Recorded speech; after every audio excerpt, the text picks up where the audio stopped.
today, our panel here, Pathways to Success, Voices of Rising Scholars. We have five amazing folks here, starting off with Regina Alcala.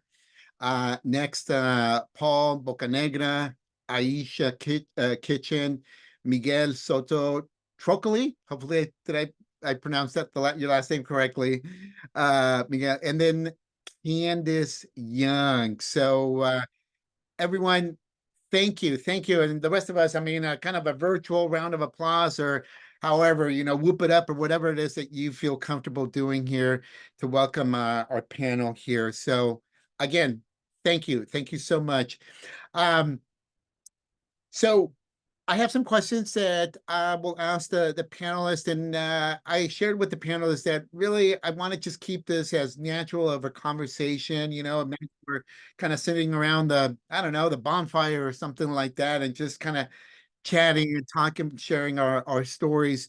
The rest of you that are here, if you do have some questions, feel free to put it in the chat, and Angelica will help moderate the chat. And by the way, again, Angelica is my daughter. She works with me. Angelica is the Chief Programming Officer with Aspira Consulting. So thank you. All right. So all right. So let's get started here. So first of all, before we get into the questions, if we can just kind of go around, just give us a quick intro as to yourself, what you're doing right now, school-wise, career-wise, and then from there we'll just go down the line in terms of. So I don't know, Regina, you're the first one that I see here on my screen. So if you can just again tell us a little about your educational background, what you're doing right now, or maybe what you're aspiring to do, please. My name is Regina Alcala. I came from, I identify as formerly incarcerated, system impacted. I grew up in the system. I was awarded to the state at 16, which led me on a self-destruct mode where I was like a drug addict. I sold meth, I sold heroin and stuff, things like that. It just I became a fragment of my surroundings, put it that way. And then I always wanted to finish school because I was like, at least I could do that much, but I never had the opportunity to fully immerse into it. Like when I was incarcerated, it was brought to me, but I was so violent because I was so angry with everything that I would get in trouble too many times that I didn't get to follow through with it until just recently, about a year and a half ago, I got mad and I ended up going to the adult school over here. I ended up getting my high school diploma, and now being networking and everything and understanding what I'm doing, I'm now pursuing my PhD. I'm gonna go all the way and pursue my PhD in psychology. And right now I'm mentally struggling, as I should be. It's almost at the end of the year. I just found out that I might have imposter syndrome, whatever the heck that is.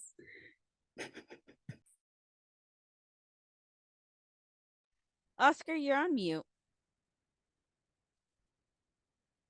Your enthusiasm There we go. was Thank you, contagious, though. Regina. Thank you. I'm here laughing at myself, okay, when I'm on mute, okay, and you're over there suffering from imposter syndrome. So hey, we're at home here, okay. Thank you, Regina. Aisha, you're up next. So my name is Aisha Kitchen, and I currently serve as the project manager for the Rising Scholars program here at Fullerton College. So we are obviously a program that serves those that are formerly incarcerated and systems impacted. I am also a product of community college. I started community college down at Cypress College, just being a single mother on Cal Works, and I was like, look, man, let me change the trajectory of my life. And honestly, I'm born and raised in Compton, California, so I kind of went down there struggling, thinking, oh, I'm gonna give me some financial aid, and I'm gonna give me a little $1,400 ride, I'm gonna just find me something. However, when I went down there, I had a professor.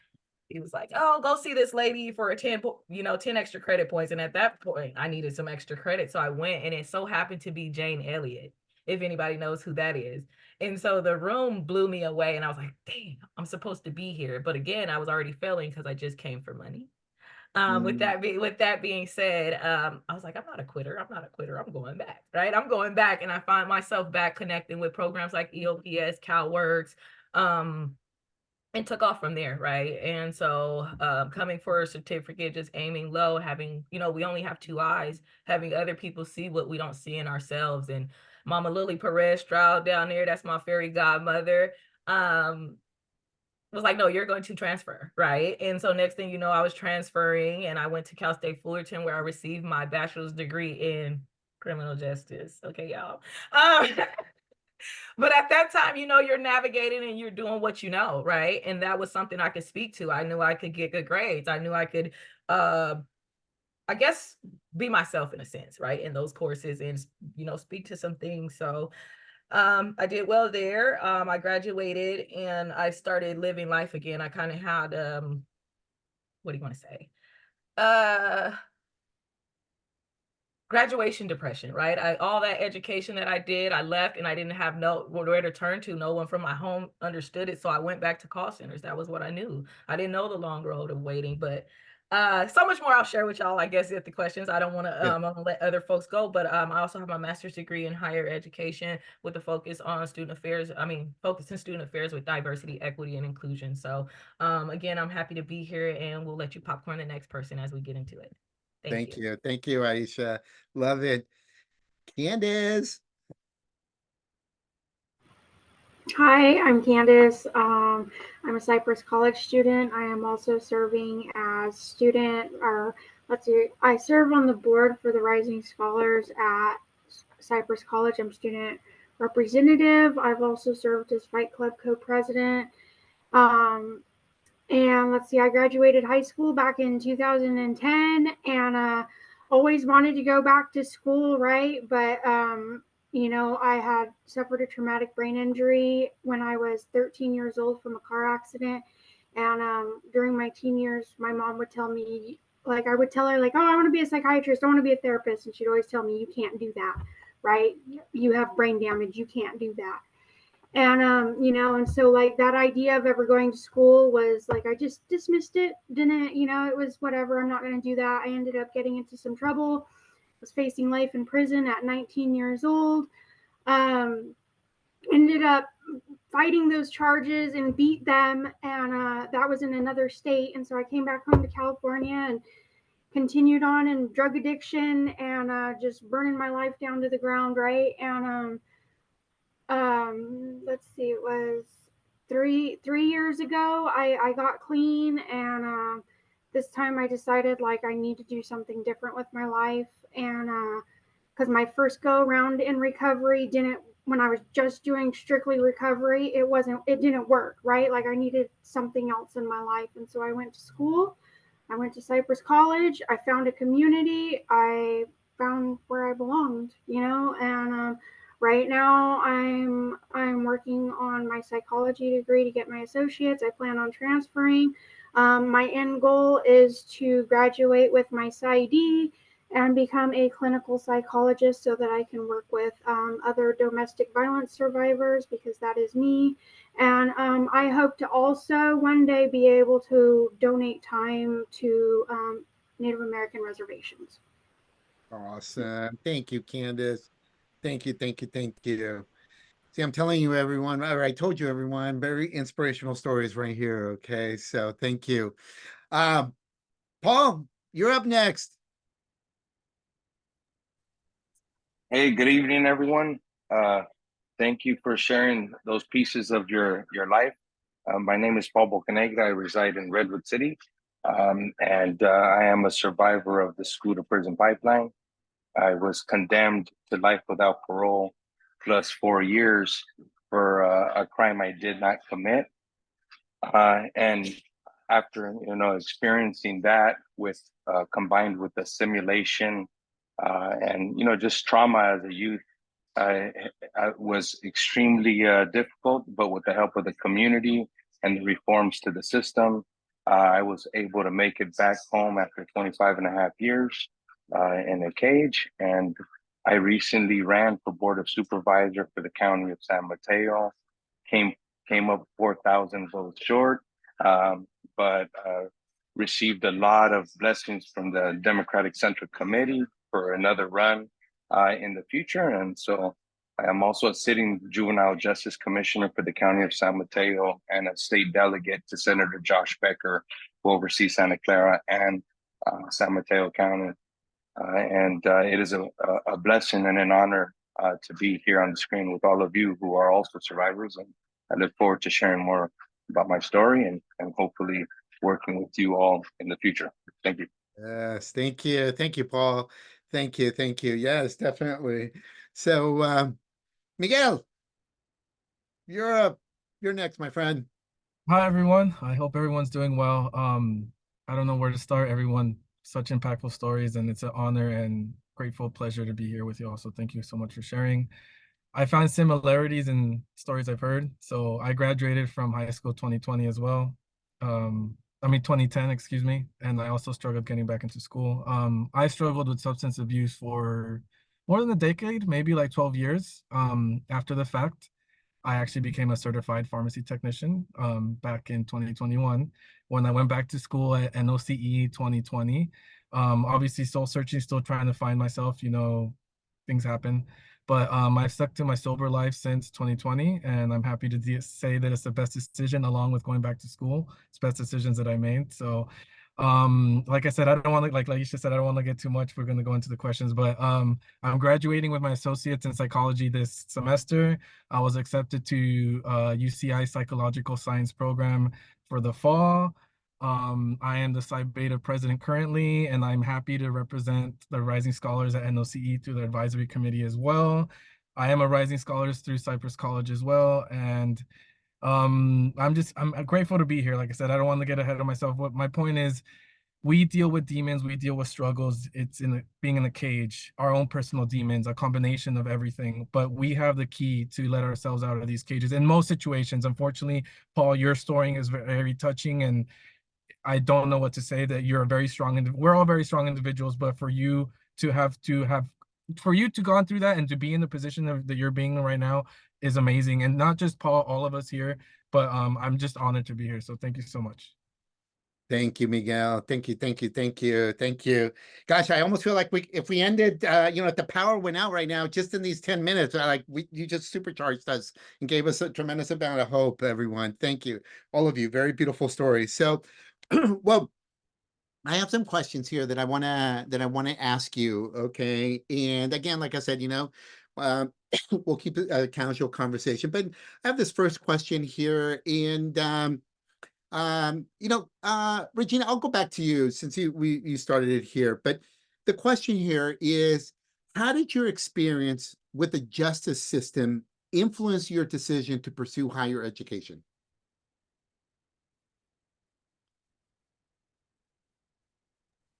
Well, at first, I feel like it would be useless if I went and got my higher education because I had so many felonies that I felt like nobody would want to hire me. You know what I mean? Like getting an education would just contradict it and it would be a waste of time. And then once I started getting into the swing of things and I realized that, oh, well, getting your education opens other opportunities for you, like with Rising Scholars and the expansion program. I was like, well, whoa, hold up. You didn't tell me all the little whipped cream and peanut sprinkles that you offer with it. You know what I mean? I just thought it was an education. That was it. But that's what really reeled me in. I was like, damn, if I keep this shit up, I can go places. Like, damn, I could get it done. Like, this is crazy. This is gonna give me a second chance in life to be independent and, like I can actually be proud of what I'm doing.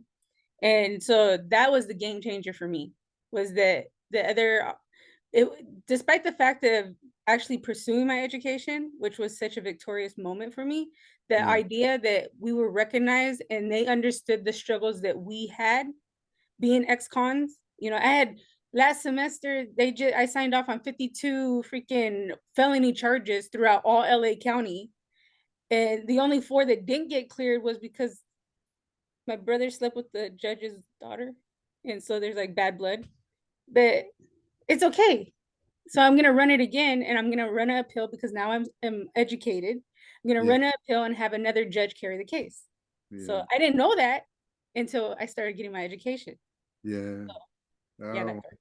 gosh. Yeah, yeah, yeah. Thank you. Thank you, Regina. And Candace, I want to come to you also with this question here. And again, let me repeat it.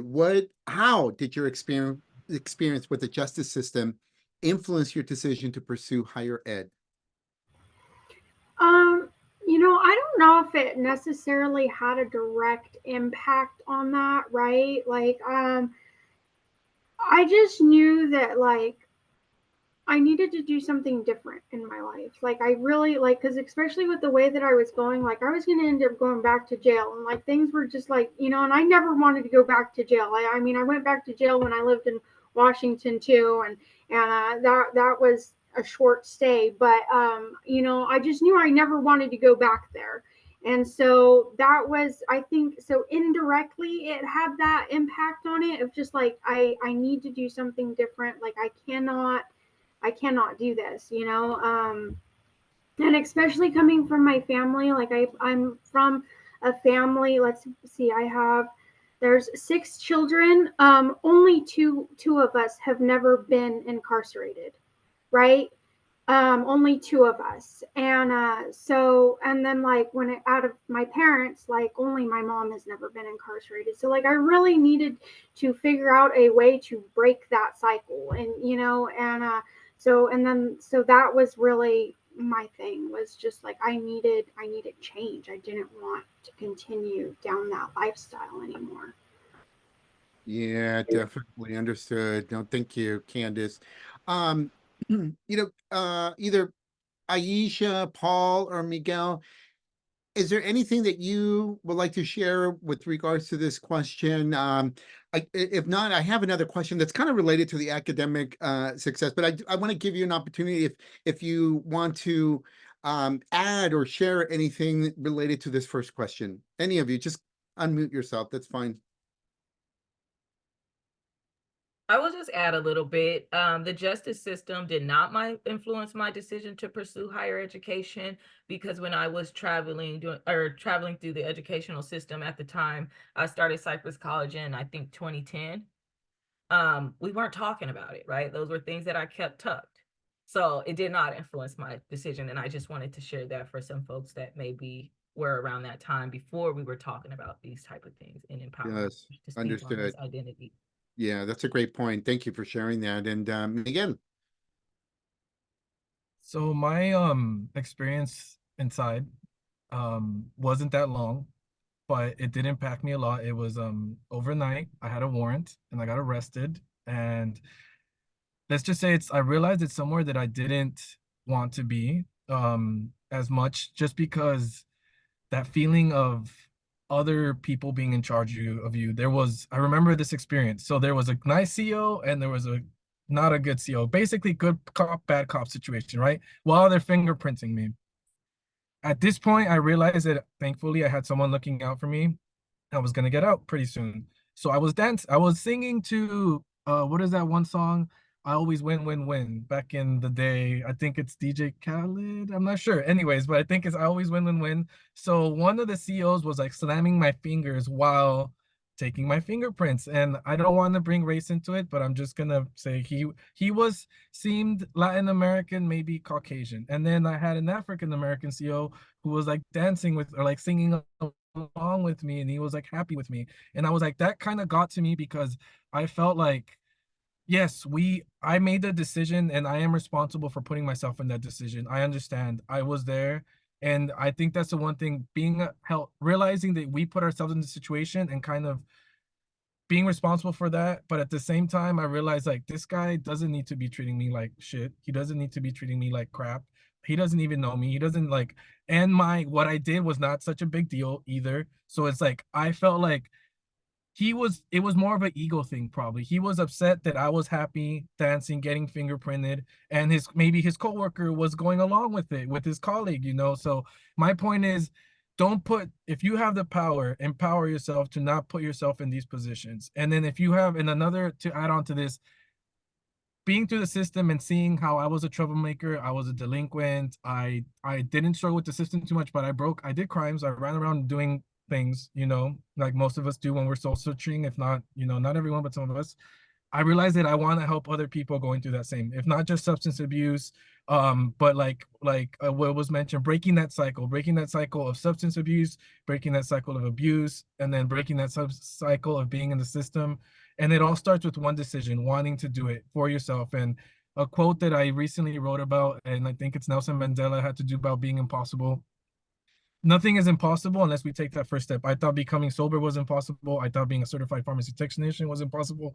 I think being a major part of education system was impossible. So just to add, that experience overnight changed me. I do not want to throw my gifts away, and I want to show empower other people's gifts and make them aware of them and how powerful. It doesn't matter if IQ doesn't matter, your background affects you. Like, all these things don't matter. What matters is what you decide to do every day and think about that goal and work towards it every day. So thank Yeah, you. so true. Thank you, Miguel. Paul, anything that you like to add to this question? And if not, that's okay. I actually have a question for you coming up here, but I want to give you the opportunity. Yeah, that's a quite a loaded question, because I think in hindsight, surviving 25 and a half years of a pipeline, being a broken juvenile placed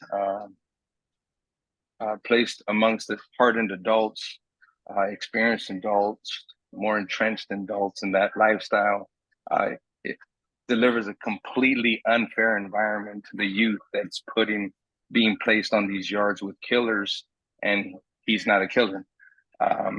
So I believe the prison pipeline, the school to prison pipeline, definitely influenced my education.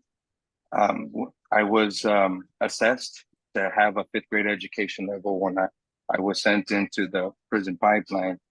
And there, out of all places, I was introduced to education through the people I made a decision to associate with. And again, these are decisions that lack agency. You're placed in environments where you have to fight or fight. There's no flight in the cage. And so it definitely influenced my education, the people I began associating with, and eventually became influenced education. And so while in solitary confinement, I think on my 3rd or 4th year, they created a pilot program in Pelican Bay Shoe. And I was one of the first 3 to graduate with my GED there. And then they created a pilot program several years later for higher education. And then I was one of the first 3 again to receive my AA degree there in business management. And then the laws, thank you. And then the laws started to change, and the whole entire environment began to change. And I think that with that education, I also was forced to learn about the law and became very well versed in the law, self-taught in the law, held the state of California accountable on a few occasions. And, in chains, I had to spank the attorney general in trial a couple of times with this $250,000 education. And I think, again, that it definitely desperation and a youth not knowing his capacity or where his prefrontal cortex is going to reach its full potential.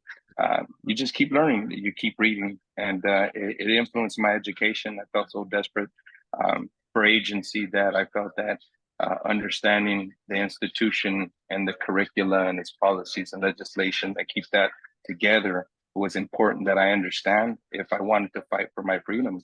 And again, the reforms helped, but there was a lot of hard work on my part also that helped me obtain freedoms.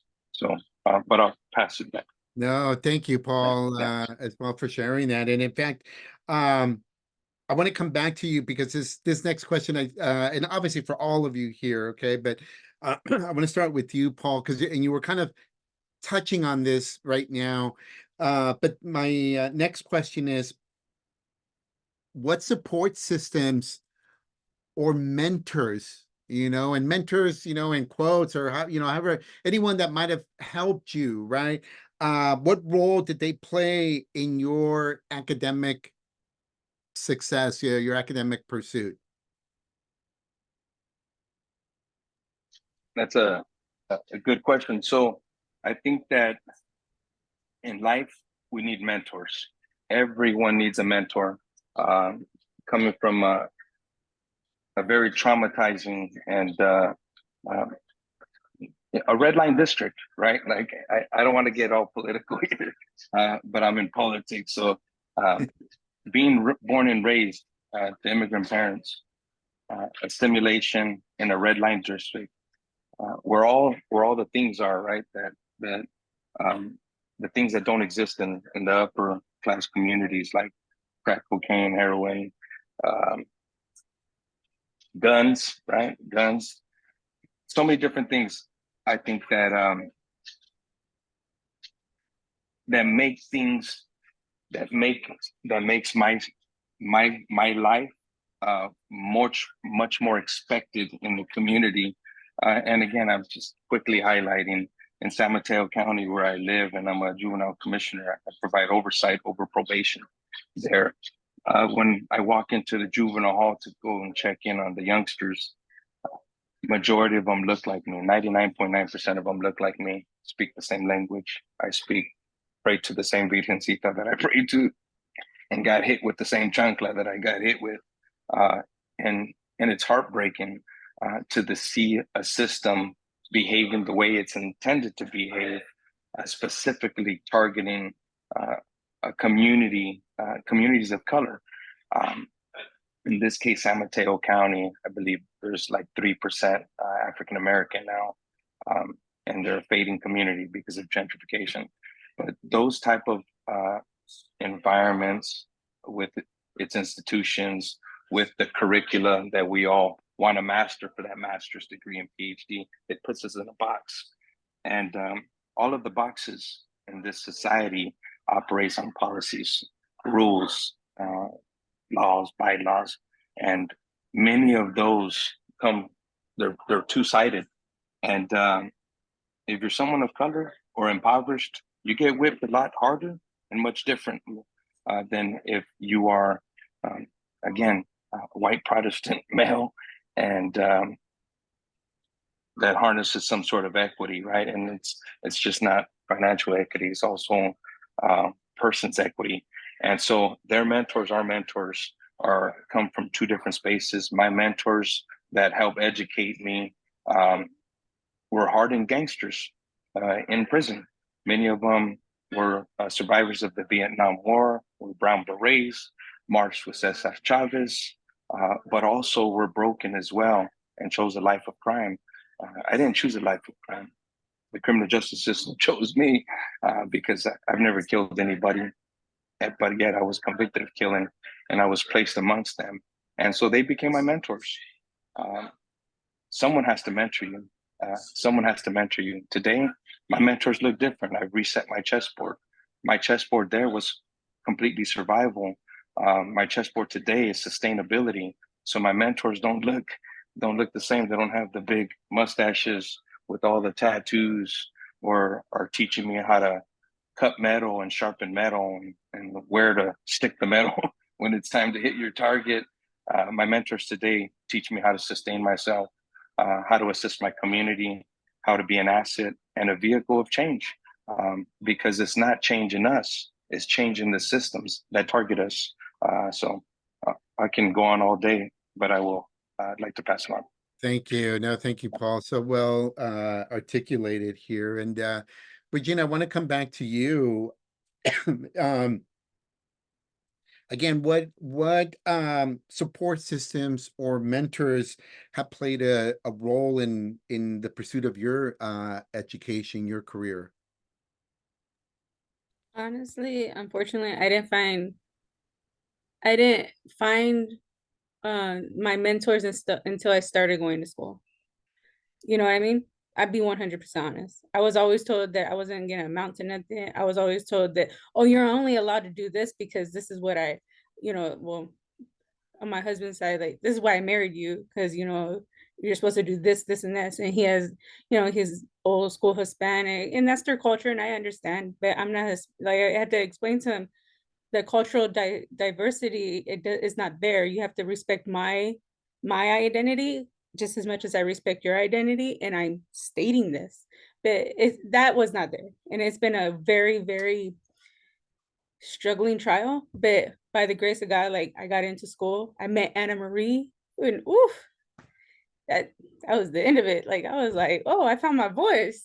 Oh, I have a voice. And then, you know, and then I met Lauren, and then I met, you know, everybody that came around after that. And then now it's like, damn, this is where I needed to be a long time ago, but I'm here now. You know what I mean? And I think that's the most rewarding thing. And it's not too late, it's just in time, because, you know, I got blessed by the grace of God to turn 40 years old. And realistically, the rate I was going, no, I'm not even joking or trying to sugarcoat, the rate I was going, I couldn't even see myself getting past the age of 35, you know. You know, growing up in the ghetto and stuff, like, I didn't even see myself being that old. And now I'm like, girl, I'm a borrowed type, we're gonna make this count, like, let's do this. Like, you know, in my dream and hope and desire would be some, I know, like, I've done a lot of time and everything, and I've seen on the other side of the bars, but my hope is to someday go back into the system to help others stay out of that damn system. You know what I mean? That's like, that's my end result. Yes, And yes, the rate that I'm at and the people that I influence myself with and stuff, I know I'm in the right trajectory. You know what I mean? yes, But yeah, yeah. honestly, I didn't get to meet my mentors until I started going to school. Understood, understood. No, thank you, Regina. And I joke around that I'm going to live to 150, Regina. So I don't know if that's, you know, if that's your goal too. Okay, but thank you, Regina. And Aisha, I want to come to you a little bit different to this question. Still on the theme of mentors and so forth.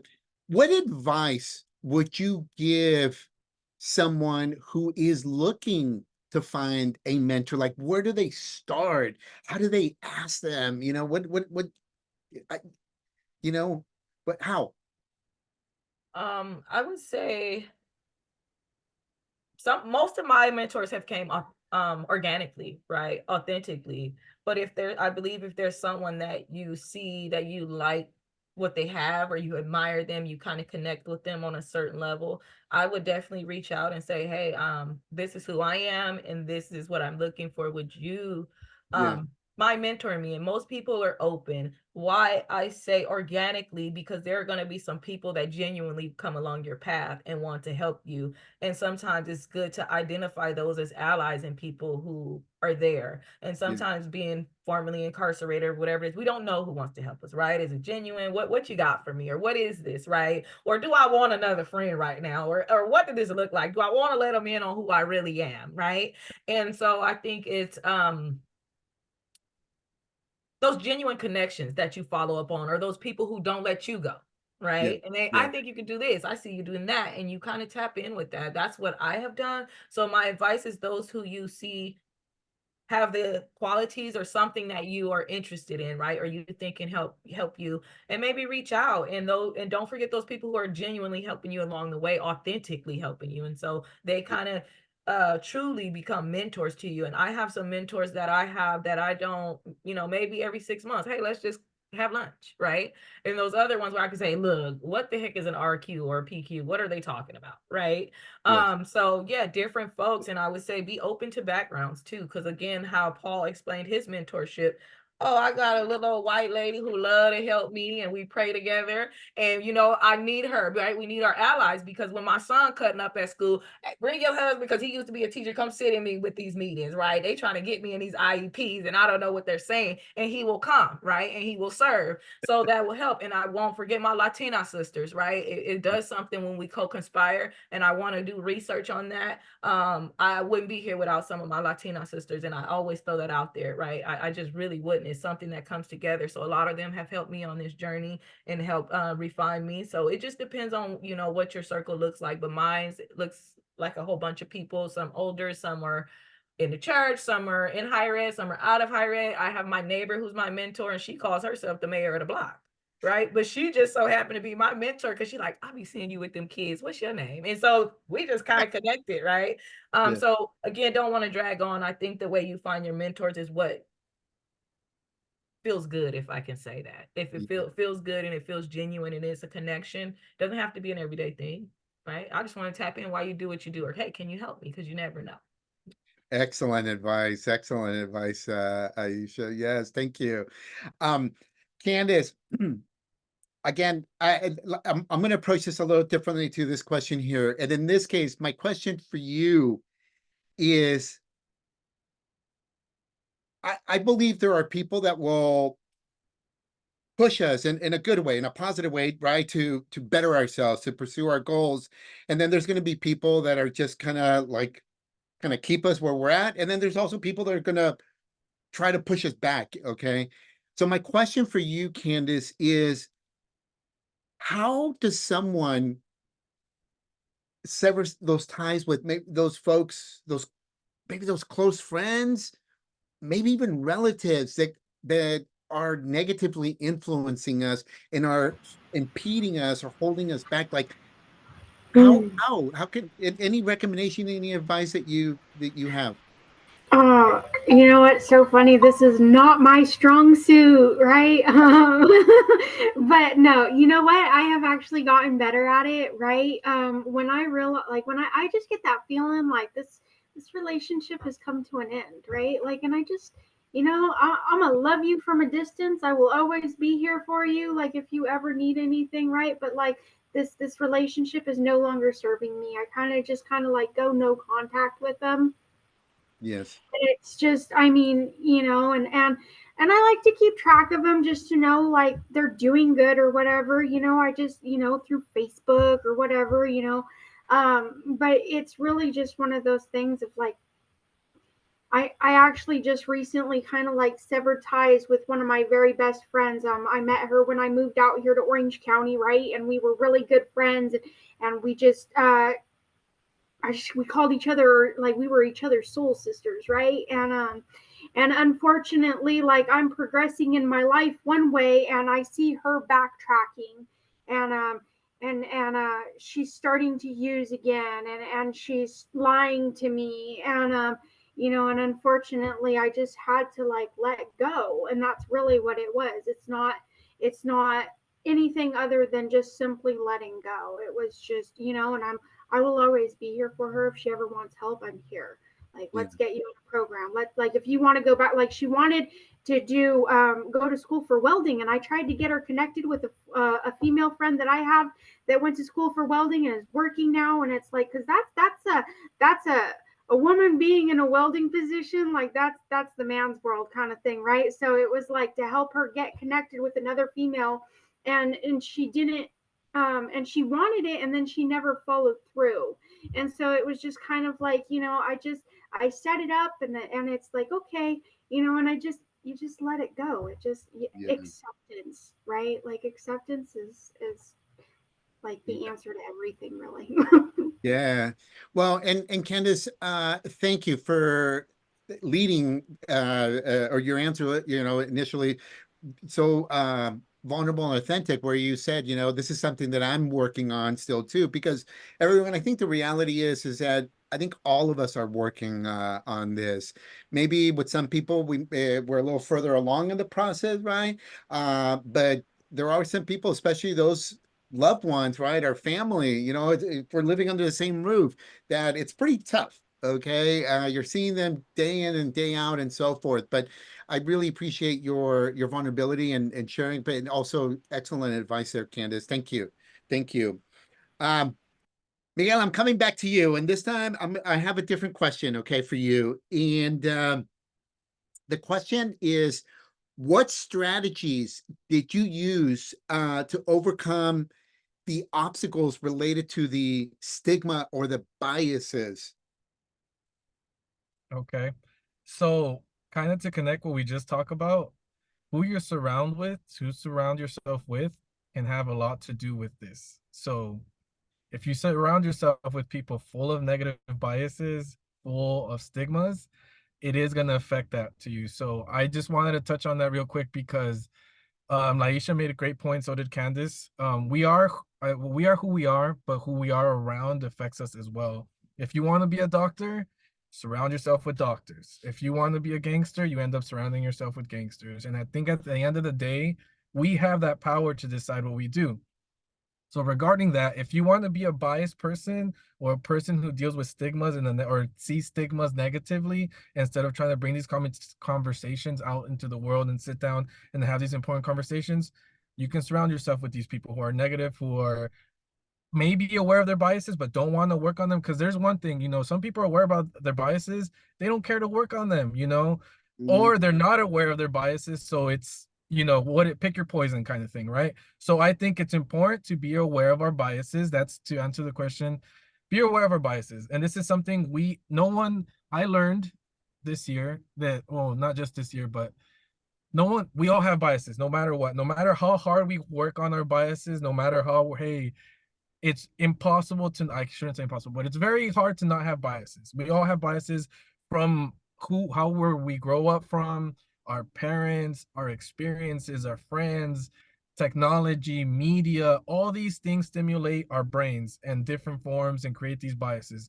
But we have the power to work on our brains. We have our power to create, so the neurons are connected to create these biases. The stronger these neurons are connected, has to do with how strong these experiences are, correct? So these connections never go away, but we can make stronger connections. We can make stronger neuron connections to override these biases. I can't say override, but we can make stronger neuron connections to make our awareness of our biases stronger and build on that. So that's what I think. So being aware of your biases and then thinking about things in different forms and making stronger connections to work against these biases. And regarding stigma, have conversations. Have these important conversations that don't want to talk about Latin American culture. I grew up, my mom's Ecuadorian, my dad is Mexican. They both migrated to this country. I'm a first generation student. And what I've learned, it doesn't matter if you're first generation or not, it's underrepresented that matters. I think don't get me wrong. I don't think that being first generation is, what I'm trying to say is that someone made an important comment to me, and it's like they feel left out now because everyone's focusing on first generation students. And it's like it's underrepresented, which matters. I'm a first generation student, so I proudly say that. At the same time, I knew where they were coming from. They're like, and that's what I realized in society. For whatever reason, the powers that be, the system, government, upper management, if we want, they switch the focus, and I hate to make it about money, but sometimes these things have to do with money. They switch the focus, and people don't like having these conversations, but they will focus where the money needs to go, kind of thing. So now we want to care for these people, we're going to care for these people. We want to care for these people, now we're going to care for these people. I don't think I know there's meaning well in that, but at the same time, is that really equitable? Are we really being equitable to everyone when we're just focusing? And I get it. Sometimes things get brought to attention, so individuals do their best to bring the attention to that. But sometimes I feel like not everybody's on board with the whole equitable thing. So we're pushing this whole equitable thing out into the light, but not everyone's on board with it. They just do it because they're told to do it. Not everyone's doing it because it's in their heart or because they want to do it, kind of thing. So I think regarding stigma and biases, it's wanting to really, like, in your heart, want to work against these biases, not because you're receiving a check, not because your boss told you to do it, not because the society's telling you to do it. It's because you want to do it. So Great. I hope that helps. Yeah. Yes, no, well said, Miguel. Thank you. Thank you. Paul, I might be wrong on this thinking, on my thinking here, but when you were running for county supervisor, right, you're knocking on doors and, putting up signs or asking people if they're willing to put up your sign and so forth. I don't know if you ran into anyone saying, hey, right, the bias is coming out, right? Or their preconceived ideas of your background, your story, et cetera, and so forth. So I come to you also with the same question in terms of what strategies have you have you used to overcome some of the stigma or the biases that society might have towards someone like with your story, your experience? Yeah, no, that's a good question, because inherited biases are so hard to detect. but you can spot them with all of the reform that we're currently doing. You know, how certain legislations are geared towards certain communities, that what the data says about how these things are being used, who is being affected. But yeah, inherited biasnesses, you see them in the institutions. I lived it for 25 and a half years of terror in there, anywhere from gladiator fights. I spent 12 years in solitary confinement. I've been shot in there with their block guns. I've been maced. I've been beat. I've been chained to chairs. The list goes on. The list goes on, right? And I felt the hate. I felt it, and I still feel it at times. But in contrast, surprisingly, when I was on the campaign trail, I was never attacked. I was never judged in that regard. I think that my community understand that I'm not what the system said I was, and that I'm not here because I changed or rehabilitated. I'm here because I didn't do anything. I was getting a ride home from summer school when another friend got in the car with a gun, an adult, and shoots and kills a rival gang member on the way home. Again, a juvenile doesn't have agency over themselves, let alone an adult, right? And so, but that biasness, it took a lot for me and my family. But I can't say I witnessed it on the campaign trail. But there's been a lot of work done on my behalf in the community. I was a co-founder of Civilian Oversight, fixing San Mateo County, which we did get passed, not what we wanted independent, but we got civilian oversight passed. We're still working on that. We passed an ICE ordinance, right? We were still living in the past. We were destroying families, deporting people for committing crimes. Think about that. People walk off a death row every day. People like myself are freed all the time. And yet we are going to rip apart a family because the criminal justice system says that they are a criminal. And again, we're reforming a system that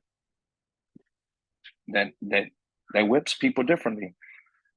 So I think, yeah, inherited biases have been difficult because on its face, when I share with people that I have been incarcerated for 25 and a half years, the stigma definitely comes, oh, where are his tattoos? Like, if he doesn't have a tattoo on his face, why doesn't he have the look or the body language? It's again, the stigmas are there, they're inherited, but I try not to even be judgmental to their biasness and those stigmas, because they're intended to behave the way they do, right? That's why they do background checks. It's like going to the DA and asking the DA, hey, should we hire him at Google? He's there for a first-degree gang-related homicide. He's validated prison gang member. He spent 12 years in solitary confinement. Are they going to hire me? No, they're not going to hire me. So the system is behaving the way it's supposed to behave. I still witness it. I still feel it. But I think that when we speak of systemically change and Black Lives Matter, it's the truth. And to Black people matter, brown people aren't going to matter, Asian, Polynesian, we don't matter. We're still living under the rules, the legislations, the laws that were co-founded and created, not by our ancestors, right? Like stepping into the political arena, which is based on traditions. My ancestors weren't part of creating those traditions.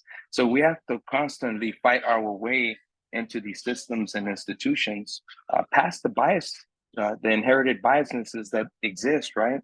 Those are DNA. Those are passed on so softly that they don't even know that they have taken a certain stance against a people's a culture, a spirituality, in the way that they have. But again, I think your daughter Angelica said it good. Those are some pretty loaded questions that you can expound on them all day. But Absolutely. yeah, I definitely wanted to share that I didn't experience that on the campaign trail, surprisingly. And that just goes to show that communities' awareness are expanding, and they're able to see past the skin color and past the background check, right? Yeah. Just because the DA said I'm a killer.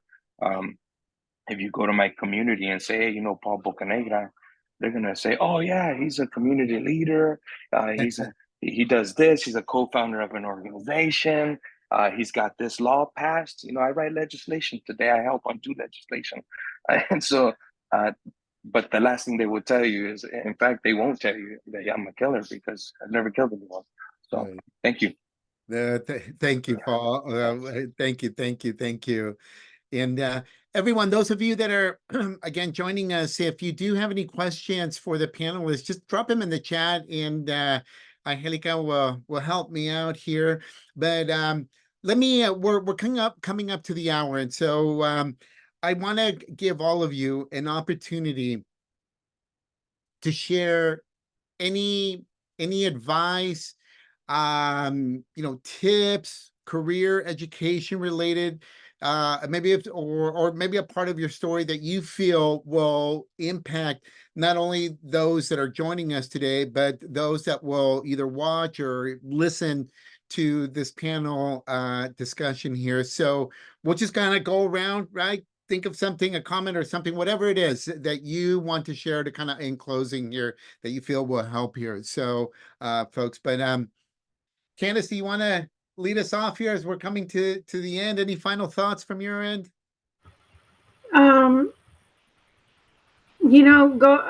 Furthering your education it really is like it's a cycle breaker, right? That's what education is. It's a cycle breaker. It's breaking the chains.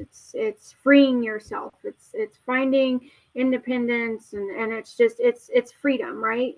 And something else that I really wanted to add to that is like we belong here. Like we belong in higher education just as much as everybody else does. Like my mistakes do not define who I am. Like it's a piece of my story, absolutely. But you know what? Mistakes are also some of the best places to learn lessons from, right?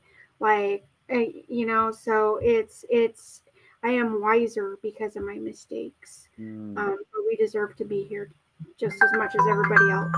Yeah, I love that, Candace. Wiser because of my mistakes here. So thank you, Candace. Aisha, any final thoughts? I do. I guess I would say, keep going, right?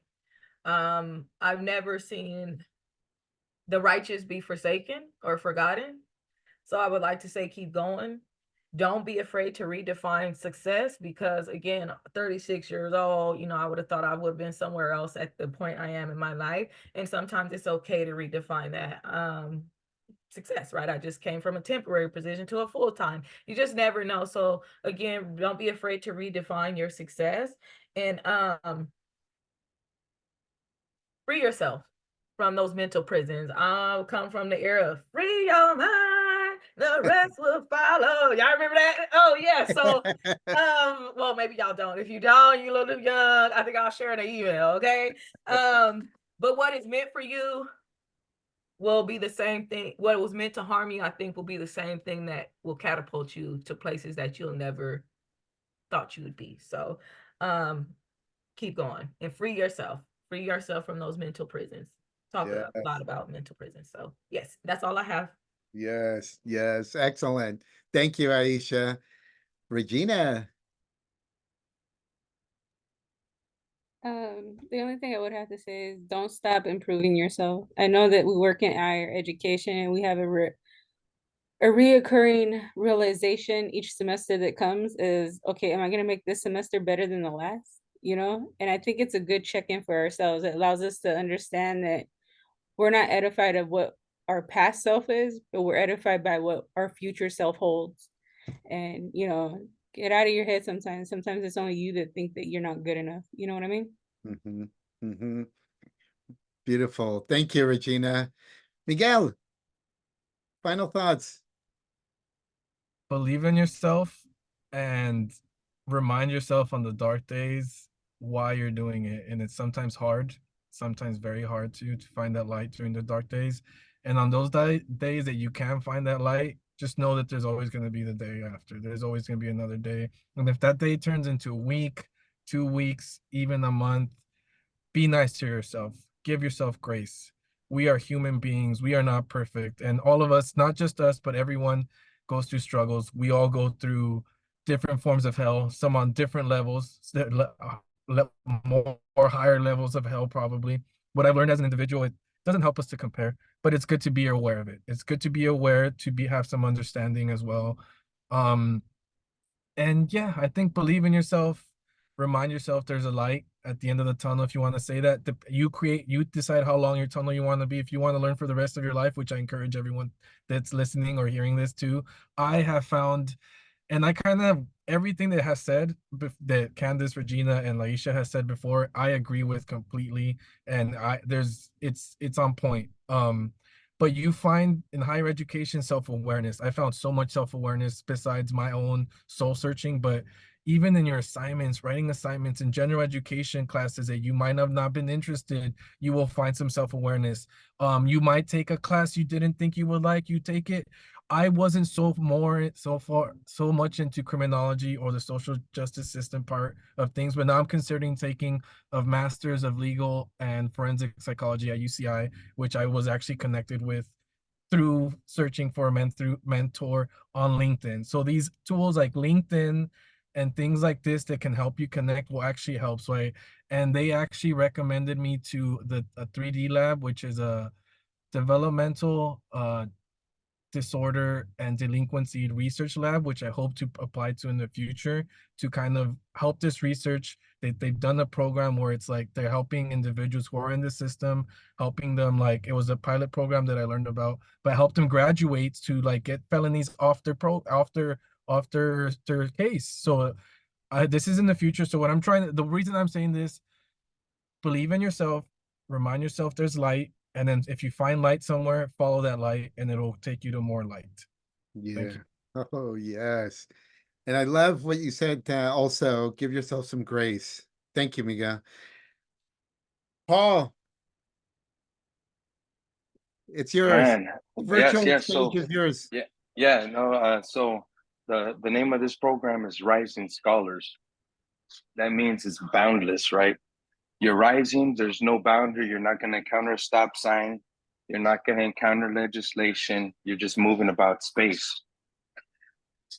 Awareness, lived experience, education are boundaries. That means you never stop learning. You learn one thing, you just only reach the boundary. There's still so much to learn.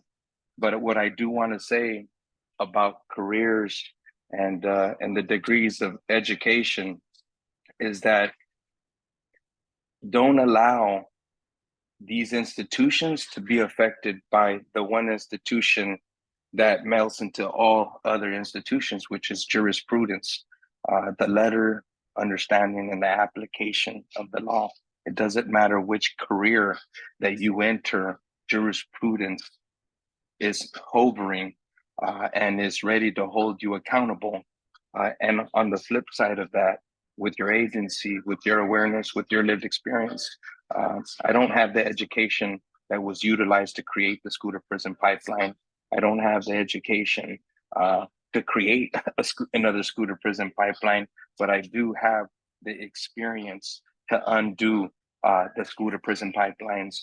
And so don't lean your life, your vision on what you are going to learn in the educational institutions. Sometimes you have to rise above those institutions in a moral way and hold them accountable and check them at the door. So as a rising scholar, there's no boundary. You're not going to encounter a stop sign, so don't stop. Thank you. Amen, Paul. Yes, amen. Thank you. Thank you so much. Everyone, let's give the panelists, again, an applause here, a round of applause for just the amazing insights, for having the courage to share your story here with all of us. We really, really, really appreciate you doing this. And you can see kind of the virtual hands going up there. But so thank you. Regina, Aisha, Miguel, Paul, and Candace, again, thank you very much for being part of this, for sharing your story. I I love you more, even though we've never been, well, with the exception of Paul, but Paul and I have been before, but I love you more again because there's this common thread of, like I said, being vulnerable, having the courage and that grace that you give yourself, but also, right, that we extend to others too as well. So thank you very much. And to all of you, also thank you for taking part of your early evening to be here with these amazing folks. Okay, so thank you.